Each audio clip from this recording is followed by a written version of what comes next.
Tá perdido? A gente te localiza. Hoje é dia de geografia. Roda a vinheta.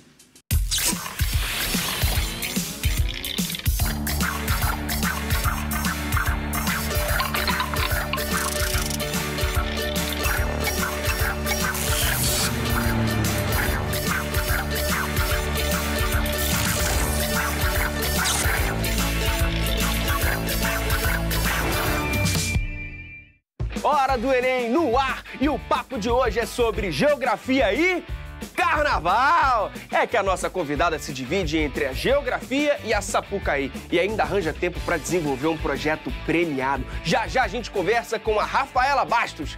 E já que estamos falando de folia, bora esquentar os tambores pro Enem? Chega mais, professor Marcelo Coelho. Como vai? E aí, professor, tudo bem? E você? Tudo bom. Urbanização é um assunto que o Enem adora, tá certo?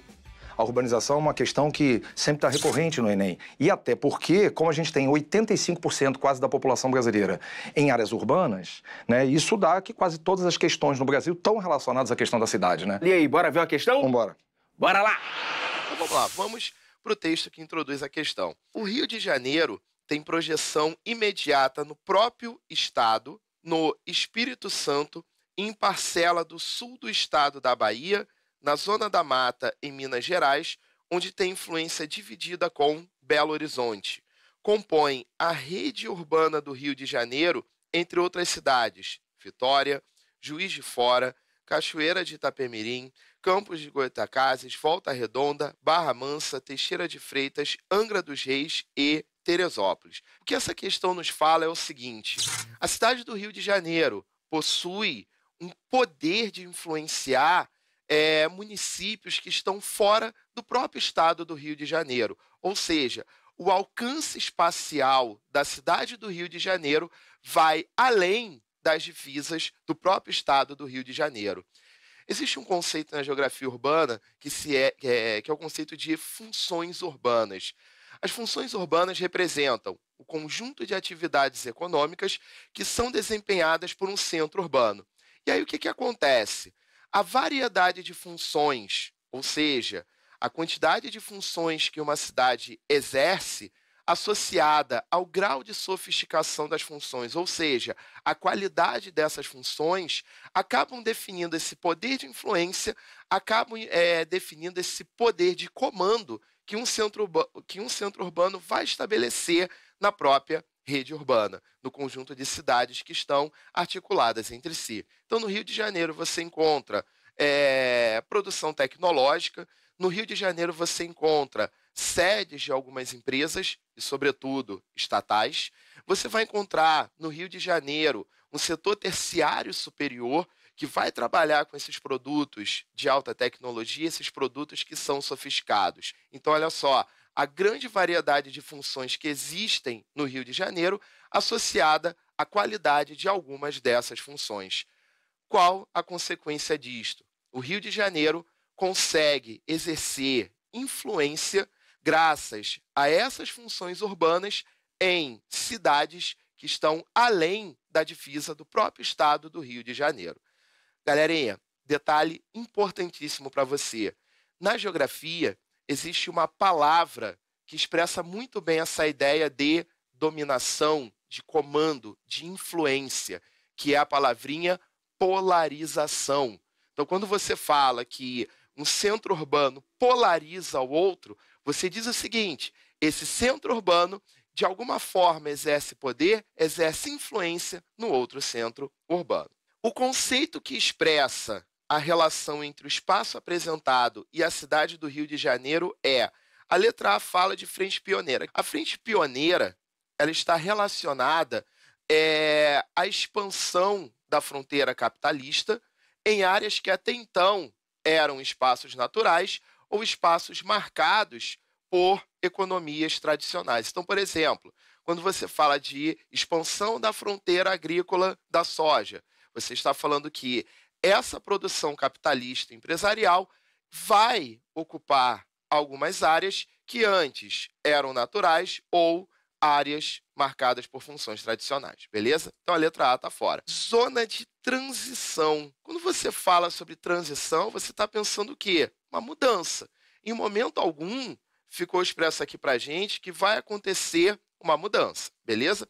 Olha o item C, região polarizada. Caramba, polarizada, conforme falamos, nos remete à ideia de influência, poder. Tudo indica que a resposta é essa. A letra D, área de conurbação. Galera, a conurbação acontece quando duas cidades ou mais, tá ok? Começam a crescer horizontalmente, ou seja, a expansão dos seus limites físicos, e dessa forma você não consegue mais estabelecer uma fronteira entre elas. E a impressão que você tem é que existe uma única e gigantesca mancha urbana. E não é isso que a questão nos mostra. E, finalmente, periferia metropolitana. Toma cuidado com essas duas palavras, centro e periferia. E, sobretudo, a palavra periferia. Ser periferia não necessariamente significa ser pobre. Ser periferia significa não estar no centro, tá ok? E nesse caso da geografia urbana, quando falamos de centro, não necessariamente estamos falando de um centro geográfico, e sim de um centro, por exemplo, econômico, ou um centro de serviços, e assim por diante. O gabarito só pode ser a letra C de casa, que mostra justamente essa ideia de influência. Valeu, professor! A questão fala do processo de polarização e traz o Rio de Janeiro como exemplo, mas não é um processo exclusivo do Rio de Janeiro, né, professor? Não, de jeito nenhum. Na realidade, polarização significa a ideia de que a cidade tem uma capacidade de atração. E, normalmente, essa atração está um pouco relacionada a um pouco da questão da capacidade que a cidade tem de serviços, de infraestrutura, de emprego que ela gera. Então, isso é uma capacidade que o Rio de Janeiro tem de atração em relação às áreas próximas do Rio. Muitas das vezes, hoje, como você tem o avanço das telecomunicações, da telemática, que é telecomunicações com informática, você consegue que uma cidade possa polarizar até áreas bem mais distantes. Porque, às vezes, uma empresa está na cidade do Rio de Janeiro e pode ter gente trabalhando para ela em lugares mais afastados. E isso faz com que essa cidade tenha uma relação forte com o Rio de Janeiro. E aí, professor, o que o candidato precisa saber sobre o processo de urbanização do nosso país? Olha, muita coisa. Mas eu diria que, para resumir, é fundamental que ele relacione, primeiro, urbanização com o processo de modernização econômica do Brasil. Esse processo de industrialização e de modernização da economia vai fazer muita gente sair do campo e ir para a cidade. Agora, professor, que outros conceitos de geografia urbana o candidato precisa saber para se dar bem? Esse processo de conurbação é um processo que os alunos têm que ficar de olho, porque, na realidade, isso faz com que a gente nem perceba aquela mancha urbana, ela é mais importante, talvez, que a questão em relação dos limites entre as cidades. Outra questão que eles gostam muito de falar é região metropolitana. A região metropolitana seria uma área determinada por lei estadual. O objetivo é qual? Que você, criando essa lei, você possa fazer projetos integrados entre essas cidades. Então, é legal pensar na ideia como a região como um todo. E de que forma esse tema conversa com outras áreas da geografia? Nós podemos falar da urbanização com o meio ambiente, porque quando você fala de urbanização, você tem impacto em relação à questão, por exemplo, de ilhas de calor. Quando você fala de urbanização, você tem impacto na geografia dos transportes, porque é óbvio que vai ter uma relação com o transporte. Quando você fala de urbanização, você fala da geografia da população. Inclusive, normalmente nós trabalhamos urbanização primeiro de que população. Por quê? Porque o processo de urbanização vai influenciar a questão populacional. Por exemplo, a taxa de natalidade. E esse conteúdo costuma cair em que ano, professor? Todo o ensino fundamental 2 e no ensino médio sempre aparece. Mas é óbvio que no ensino médio a gente aprofunda mais os assuntos, até porque a urbanização vai acabar relacionada a vários links, né? Agora, qual é aquela dica de mestre clássica para quem quer saber um pouco mais? Tem esse livro aqui, ó, Um País Chamado Favela, né? Que na realidade é um livro que mostra a questão da favelização no Brasil. Ora, um tema absolutamente relacionado com a questão da urbanização. Ele não usa isso como um termo pejorativo, né? Mas uma discussão aprofundada sobre a questão da favelização como efeito de problemas sociais e não como causa de problemas sociais. Show de bola, professor. A gente continua falando sobre urbanização, professor. Quais são os efeitos sociais desse processo? Eu sempre digo pro pessoal o seguinte, olha, a industrialização no Brasil foi absolutamente É um absurdo a rapidez da industrialização brasileira. Nós saímos de uma situação de país primário exportador para o país urbano industrial. Em 30 anos nós fizemos isso. Essa velocidade que nós tivemos de crescimento econômico também provocou uma urbanização muito rápida. E quando você provoca uma urbanização muito rápida, os problemas acabam aparecendo, né? Lembre-se da questão da violência urbana, lembre-se da questão da favelização, da questão dos impactos ecológicos, os impactos ao meio ambiente. Lembra da questão do transporte. Dá para ver mais uma questão? Vamos lá. Roda aí. Estamos aqui hoje para resolver uma questão da prova do Enem de 2016, uma questão muito bacana que vai abordar um assunto importantíssimo para o Enem e outros vestibulares, que é a questão de processos socioespaciais que acontecem em áreas urbanas, tá ok? Temos aqui a imagem mostrando moradias que estão sendo deslocadas por sistemas férreos. E logo depois, temos aí uma questão, né, um textinho que vai nos dizer o seguinte: os moradores de Aldanses, na Noruega, poderiam se dar ao luxo de morar perto do trabalho nos dias úteis e de se refugiar na calmaria dos bosques aos fins de semana, e sem sair da mesma casa. Bastaria achar uma vaga para estacionar o imóvel antes de curtir o novo endereço. Galera, olha só, um dos processos socioespaciais urbanos mais comuns, e sobretudo nos grandes centros urbanos, é o chamado movimento pendular. E como funciona esse movimento pendular? Ele pode ser um movimento semanal ou diário, e esse movimento funciona da seguinte forma: trabalhadores ou estudantes que saem do seu lugar de moradia e se deslocam rumo ao seu local de trabalho ou estudo. E aí, no final do dia ou no final da semana, essas pessoas retornam para o seu local de moradia, para o seu locus de residência.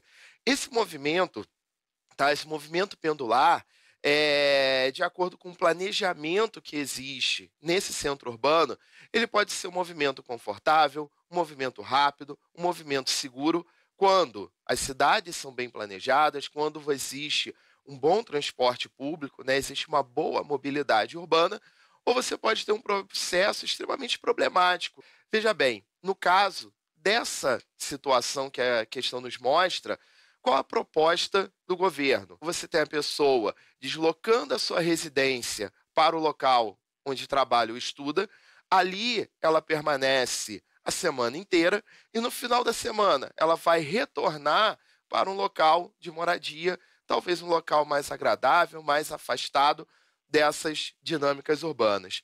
Uma vez implementada, essa proposta afetaria a dinâmica do espaço urbano, ok? Veja bem, ele falou afetaria, portanto, ele vai buscar aqui alguma consequência. Então, fiquem atentos com isto. A ideia aqui, é uma consequência dessa intervenção. E, nesse caso, por reduzir a intensidade do seguinte processo. O item A nos diz êxodo rural. Olha só, está fora o êxodo rural, porque esse deslocamento, que é o êxodo rural, fala de pessoas que saem do campo e se deslocam rumo às cidades, sendo o movimento definitivo, ok? Olha o item B. O item B fala movimento pendular, aquilo que abordamos, aquilo que acabamos de dialogar. Deixa aqui no cantinho separado. Olha a letra C, migração de retorno. No caso da migração de retorno, você fala de pessoas que num dado tempo migraram para um outro lugar e que agora estão retornando para o seu locus de origem, ok? Então, isso não vai ser, ou essa aqui não vai ser a nossa alternativa correta, não vai ser o nosso gabarito, porque você não está trabalhando com essa ideia de movimento definitivo e depois retorno também de forma definitiva, ok? Eu tenho deslocamento sazonal, deslocamento temporário. Ele não é sazonal, ele não é temporário. Esse deslocamento aqui seria semanal. E olha só, ocupação de áreas centrais. Veja bem, essas áreas centrais já estão ocupadas. E, além disso, a ideia aqui não é que as pessoas morem de forma definitiva nessas áreas centrais, e sim que essas pessoas fiquem ali durante o período de trabalho. Portanto, o gabarito só pode ser a letra B. Valeu, professor! Essa questão fala sobre processos migratórios em áreas urbanas. Vamos contextualizar melhor esse assunto, professor? Pensando em relação à migração uma migração intra-urbana, né? A questão do movimento pendular me parece a mais significativa, né? Porque, na realidade, é relacionado com o quê? Mobilidade urbana. Talvez um dos grandes desafios de todas as cidades do mundo. Todas as cidades do mundo. Você repara que quando tem alguns eventos internacionais, seja uma Olimpíada, seja uma reunião do G7, seja alguma coisa desse tipo, em quase todas as cidades do mundo, o que eles fazem? Decretam feriado. Porque qualquer coisinha que aconteça é um caos, literalmente, em relação às áreas urbanas. Então, quando você fala do movimento pendular, em grande parte é o quê? Aquele movimento que o cara sai de casa, vai para o trabalho, sai do trabalho e vai para casa, né? E que é aquele período, principalmente da hora do rush, de manhã, e aquele período da tardinha e da noite. Esse é um caos em relação à questão das cidades, à lógica da mobilidade urbana. Por isso até que algumas cidades têm tentado algumas situações, como por exemplo o rodízio de carros em São Paulo. Inclusive acho que é uma relação boa. Movimento pendular, transporte e favelização. Por quê? Porque se a pessoa sabe que o transporte é muito deficitário, se ela sabe que ela vai levar 2 horas de transporte até o trabalho, ela quer morar perto do mercado de trabalho. Só que perto do trabalho dela é mais caro. Aí a favelização. Quando a gente aprende esse conteúdo? Migrações é mais ou menos parecido com aquilo que eu te falei em relação à urbanização, também ao longo do ensino fundamental 2 e do ensino médio. Mas claro que no ensino médio, sobretudo na 2ª série e na 3ª série, essa parada é mais explorada, né? Porque aí a gente pode discutir de maneira mais intensa com eles. Imagina, mobilidade urbana é até um tema possível para uma redação do Enem, né? E se eu quiser aprender um pouco mais? Tem um livro chamado Êxodo Rural e Urbanização. Ele junta essas duas questões que nós vimos aí o professor resolver, né? Ele junta essas questões. E migrações, eu faço uma dica de um filme chamado Dois Perdidos numa Noite Suja. É um filme que mostra brasileiros nos Estados Unidos. E como esses brasileiros nos Estados Unidos, aí tem a ver com a migração internacional, né? Como esses brasileiros nos Estados Unidos vivem, como é que eles trabalham, no que eles acabam trabalhando, no que eles se envolvem. É muito interessante. Tem muitas ideias ali interessantes para serem passadas. Professor Marcelo, mais uma vez, muito obrigado pela presença e toda a ajuda. Nossa convidada de hoje tem samba no pé. Rafaela Bastos é geógrafa especializada em gerenciamento de projetos e também é musa da Mangueira. Seja bem-vinda, Rafaela. Tudo bom? Prazer. Geografia tem a ver com carnaval? É uma especialidade de geógrafos cariocas. Tô brincando. Claro que tem. O carnaval, ele reflete um pouco as questões do nosso cotidiano, com os enredos das escolas de samba, aqueles temas que a gente vê desfilando anualmente. Bom, essas mesmas questões são refletidas também pelo geógrafo quando ele vai estudar o espaço. Você chegou a ganhar a medalha Rui Barbosa por um de seus projetos. Conta pra gente. Foi uma experiência incrível. A medalha Rui Barbosa eu ganhei depois que eu participei de um seminário sobre carnaval, de uma pesquisa que eu realizei com mulheres passistas que desfilavam na Marquês de Sapucaí, para ter a especialidade da geografia. E foi uma pesquisa feita com 80 mulheres para saber se as mulheres, quando desfilam, elas se sentem objetos, ou seja, objetificadas, né? Ou seja, o olhar do outro que que percebe essa mulher como um objeto, como uma coisa. E o resultado foi surpreendente. Todas se sentem assim. E como tem sido a recepção desse estudo? Está sendo muito bom, ganhei essa medalha, né? Que é uma medalha para pessoas que enriqueceram a cultura do país. Então, né? Já é uma recepção até mais do que eu esperava, mas entre as mulheres passistas está sendo também maravilhoso, porque muitas estão se aprofundando em relação a esse tema, né, e exigindo mais respeito. E quem não é do carnaval vem conversar comigo, vem com mais diálogo. Então, esse assunto está virando um tema e acabei virando uma representação do carnaval sem assédio no Rio de Janeiro. Você também é comentarista de carnaval? Especificamente para o tema passistas. O segmento passistas, ele colabora com 3 quesitos no desfile, que é a evolução, a harmonia, e o outro é o samba no pé, né? Aquela alegria toda. A gente está com uma discussão muito interessante, que é a de gênero. Então, a gente começa a discutir também essas questões. Qual o lugar dessas transformações, né, de gêneros nessa ala? Como é a sua vida de geógrafa fora da avenida? É um outro encantamento. Bom, eu tenho uma experiência grande com o bacharelado, né? Com o bacharelado, que foi uma opção que eu fiz no início da carreira. Então, eu desenvolvi uma expertise a partir da especialização com gerenciamento de projetos.